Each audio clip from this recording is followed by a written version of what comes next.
Hey everyone, I wanted to drop in and share something that's been rattling around in my mind for a while. You guys know, some of you know, that we're moving to a new house, and obviously that entails packing and dealing with a lot of changes in our family, working through a lot of big emotions with my children. And for my children, this is their first move. For me, I moved over a dozen times by the time I went off to college. And so for me, it's not a big deal, but it was hard for me to get into their shoes and understand why they were struggling so much. And fortunately, I reached out to this beautiful homeschooling community that we were creating here and kind of shared some of what was going on.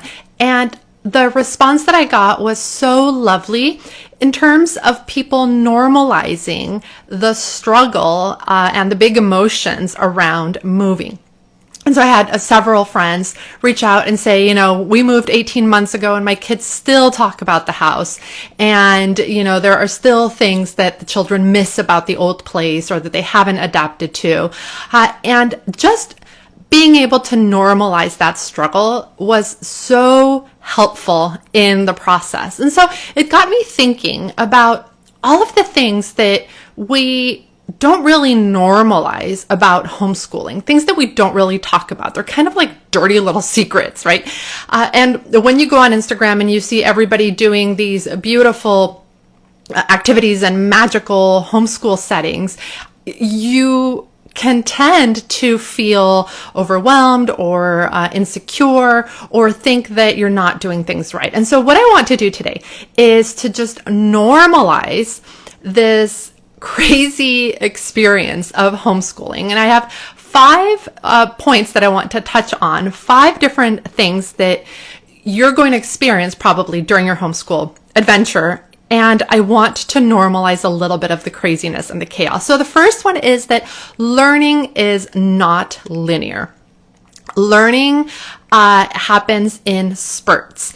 And from the time children are babies, and all the way through even to adulthood, we tend to learn something and then kind of move away from it and then practice it, forget it a little bit, try it again, and eventually master it, right? And so that's what you are going to be seeing with your children. There are very few children that are linear learners. And the reason that we get so stuck on this is because in traditional schools, when you have to move 30 children in one classroom through a particular set of concepts, the only way to do it is to do it linearly, right? And so everybody needs to learn the same thing at the same time, and everybody kind of crams and passes a test and moves on. But that doesn't reflect the reality of learning. If you remove the tests and the grades and the extrinsic motivation, all the praise and the punishment and all of that, what you're left with is a child that is learning organically. And when children learn organically, it is messy. So keep that in mind. That is the first thing. Don't freak out. Yes, it's uncomfortable, but don't freak out if you show your child something and then the next day they don't remember, or they've practiced it 5 times and then the 6th time they still don't remember it. It's okay. It will come. It will come. The second point I want to talk about is routine. Oh my gosh. When I started homeschooling, I thought, I am going to set a routine and everybody's going to fall in line with my routine and my life is going to be beautiful. That could not be farther from the truth. And again, if we go back to thinking about traditional school, when you have to move 30 children through a particular set of activities throughout the day, all of those children have to adapt to your routine. Right? When you're in a homeschool setting, it's totally different because everybody has different priorities. And because you don't have 30 children, you're in a much better place to try to meet everybody's needs. It doesn't always get done, but that's kind of the goal, right? But that implies changing your routine, figuring out what works. Okay, let's keep that. What's not working? Okay, let's change it. And then life throws kind of a wrench in the proceedings in terms of all of a sudden, oh my gosh, you find out you're pregnant, right? Or all of a sudden your husband tells you, guess what, tomorrow I am going on a business trip for 2 weeks, or 3 kids get a stomach bug the same day. All of these things will just mess with your routine. And we have to normalize the fact that the best laid plans don't always work. And that plan, like my husband says, plan is a 4-letter word. So plan all you want, create your routine, and then be okay with chucking it out the window and doing something totally different. So point number 3, the third thing I want to normalize is the fact that you will get triggered. Your children will trigger you. Homeschooling situations will trigger you. This is totally normal, and it can be part of the learning process, right? If you help your children to see you moving from anger through, self-reflection and all the way through problem solving, then that is a really powerful opportunity for them to learn how to handle these big emotions. I'm currently reading a book, and I can't remember the exact title about it, but it's by Gabor Mate, and it talks about the emotions that contribute to disease, to chronic diseases. And what really struck me about that book is that most of the diseases that come up are due to retained emotions. And so how wonderful for ourselves and for our children if when we get triggered and when these big emotions come up, how wonderful if we can actually work through them, get messy with our emotions, obviously not peg them on our children, but let them know that, I'm stressed out, I'm really angry, I'm exhausted, I'm overwhelmed. All of those, the children need to have that vocabulary, and we are the perfect people to model it for them. So let's normalize getting triggered because we're human. Let's normalize taking breaks to deal with those emotions so that we can come out on the other side stronger and more connected to our children. Now, the fourth challenge that I want to normalize is the fact that you're not always going to have all of the answers.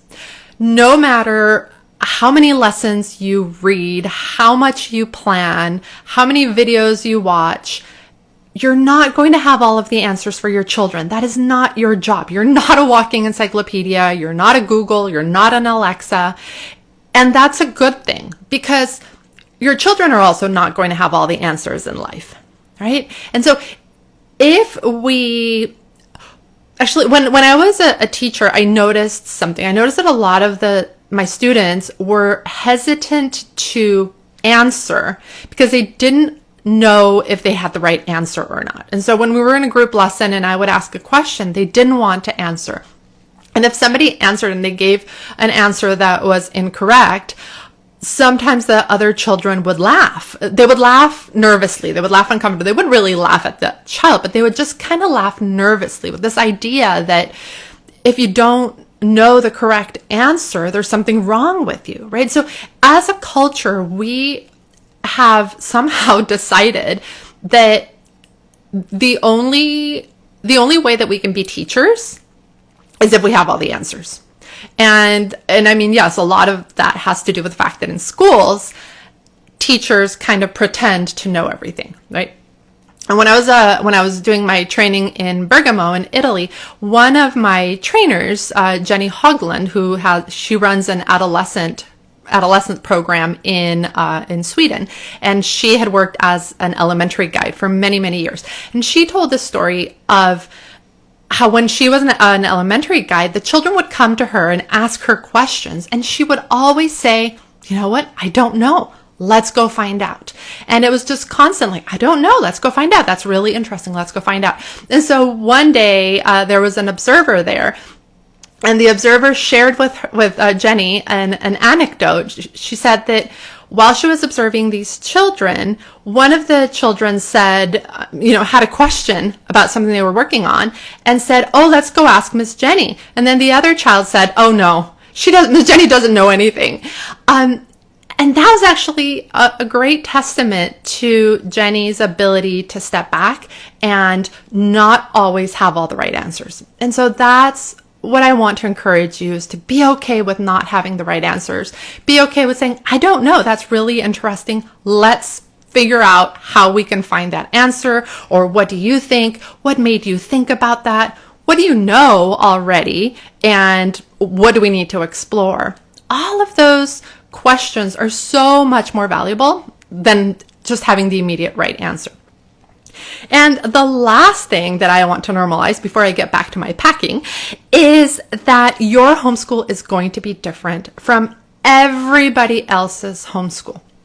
And again, if we go back to the school model, all Montessori classrooms are more or less different in terms of the ambiance and how the teacher runs them, but all, the materials are all the same, and the routines are more or less the same. You have the 3-hour work period in the morning, 2-hour work period in the afternoon, lunch and recess, and all of those good things.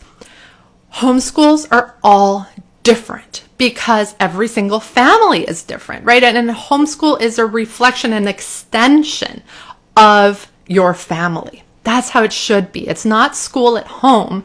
It's family-centered education in the true sense of the word. Education in the true sense of the word. So not schooling, but education.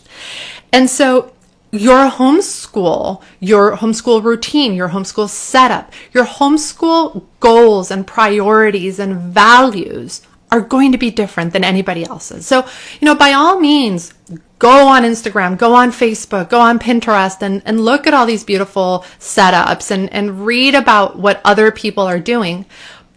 But keep in mind that you are unique. Your situation, your home, your family is unique.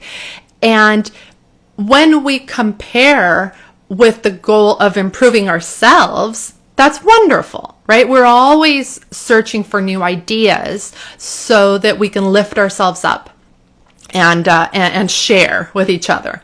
But when we compare and end up feeling bad about ourselves, or end up feeling less than, or end up feeling that we're falling behind what everybody else is doing, then that is detrimental. It doesn't help anybody. It doesn't help you. It doesn't help your children. And it just kind of creates this sense that you're never going to be enough. And the reality is that from the moment that you wake up, you are enough, right? You are whole and complete and good just because you are here. And everything else that you add to your day is just icing on the cake. So that's what I want to leave you with before I go back to my packing. If you're looking for a encouragement and a like-minded community, there are a couple things that you can do. You can follow me, follow here on Facebook, and just follow along my adventures. I always love to hear from everybody in this community. And if you like using Facebook, I have the Second Plane Montessori group, which is an amazing community. We are over 7,000 people now in that group. It's called Second Plane Montessori, the elementary years. And it is a group of trained Montessori guides, traditional school teachers who are there to understand Montessori better, homeschooling parents, parents who have children in Montessori schools, administrators, grandparents. I mean, just a beautiful, diverse, inclusive community of people who love Montessori and who love children and who want to learn more about the second plane. And if you want something specific to homeschoolers and you want all that support and camaraderie and fun ideas, then I invite you to visit the Hub and see if the Hub would be right for you. So you can just go to mainlymontessori.com, which is my website, and you're going to find all of the different resources there, all the different ways that I can support you, that we can get to know each other better, and that we can continue on this crazy, amazing, fun, exhausting, and exhilarating journey of homeschooling. So thanks so much for listening. I had to get this off my mind because it had been rumbling around in there. So I hope that you found it helpful and inspiring. And drop me a comment. Let me know what you think. Take care and have a great day.